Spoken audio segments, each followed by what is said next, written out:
ମୁଁ ଏଟା କରିବି, ମୁଁ ସେଟା କରିବି, ସେଟା ମୋ ଇଚ୍ଛା। ମୋର ଯାହା ଇଚ୍ଛା ହବ ମୁଁ ସେଟା ହିଁ କରିବି। ତମେ ମତେ ଚିହ୍ନିନ, ମୋ ନାଁ ହେଲା ମଙ୍କୁ। ମୁଁ 1 ମିନିଟ୍ରେ ହିଁ ତମକୁ ଗଛରୁ ଫୋପାଡ଼ି ଦେବି। ମୁଁ ନିଜ ମୁହଁରୁ ତୋତେ ଏମିତି ମାରିବି ନା, ଶରୀରରେ କଣା ହେଇଯିବ ରେ। ରୁହ ତମେ 2 ଜଣ। ମୋତେ ଲାଗୁଛି ଏ ବୁଢ଼ା ଏଇଠି ଏକଲା ରହୁଛି, ଯେଉଁ କାରଣରେ କିଚ୍ କିଚ୍ କରୁଛି। ଯଦି ଆମେମାନେ ଆକୁ ଭଲସେ ବୁଝେଇବା ବୁଝିପାରିବ।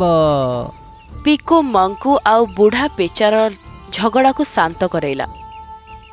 ବର୍ଷା ଯୋଗୁଁ ମୋ ଘରରେ ପାଣି ପଶି ଯାଇଛି, ଆଉ ସେଥିପାଇଁ ମୋ ସାଙ୍ଗମାନେ ମୋ ପାଇଁ ନୂଆ ଘର ଦେଖୁଛନ୍ତି। ତମେ ଯଦି ନ କହିବ ଆମେମାନେ ଏଇଠିରୁ ପଳେଇ ଯିବୁ। ମୁଁ ତମମାନଙ୍କୁ ଏତେ ଖରାପ କହିଲି, ହେଲେ ବି ତମେ ମୋତେ ସାଙ୍ଗ କହିଲ। କାହିଁକି ନୁହେଁ? ତମେ କ'ଣ ମୋର ସାଙ୍ଗ ହବ? କାହିଁକି ନୁହେଁ?